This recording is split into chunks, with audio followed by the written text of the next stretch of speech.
পিয়াজ পবিত্র মাহে রমজানের পর তো খুশির ঈদ, তো ঈদের নামাজ পড়ার জন্য ঈদে চলে আসলাম।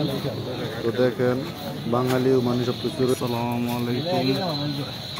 পিয়াজ পবিত্র মাহে রমজানের পর ঈদ উল ফিতর, তো ঈদের মাঠ থেকে লাইভে সংযুক্ত হলাম।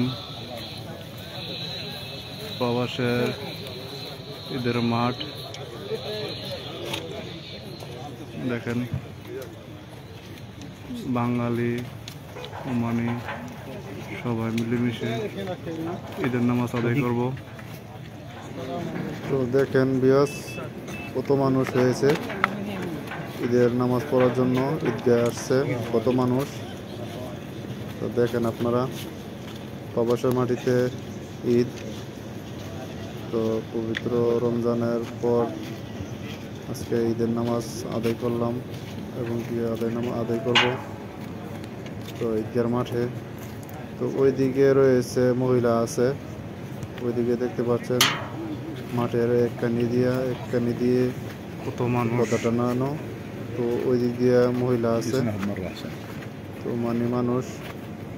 তো এদিকে আমরা সব ধরনের মানুষই এখানে আছে, বিভিন্ন কান্ট্রির মানুষ আছে এখানে নামাজ পড়ার জন্য আসছে। তো যারা পাঞ্জাবি পরে আছে তারা ওমানের নাগরিক, ওমানের মানুষ। তো তাদের জাতীয় পোশাক পাঞ্জাবি।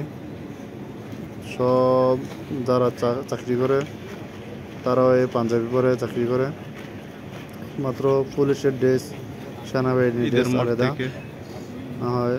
সব অফিস আদালতে সব কর্মরত মানুষ সংযুক্ত হলাম, একই পোশাক পরে থাকে সবসময়, এনি টাইম এই পাঞ্জাবি পরে থাকে, তো কুর্তা।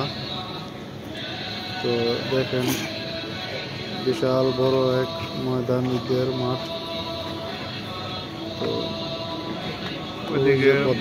দেখতেছেন ওই পর্দাগুলার ওইখানে মহিলা বসে আছে, ওইখানে মহিলারা বসছে ঈদের নামাজ আদায় করার জন্য। বিশাল বড় একটা মাঠ, ঈদগার মাঠ।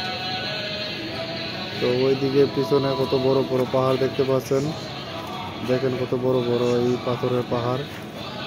তো এই দেশে কোনো মাটি নাই, সব পাথরের দেশ, আরব দেশ ওমান, প্রবাসের মাটিতে ওমান।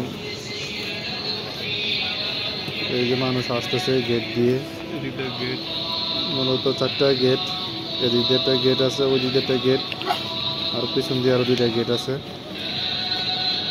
তো পাথরের উপরে তেরপাল বিছায় রাখছে মশলা।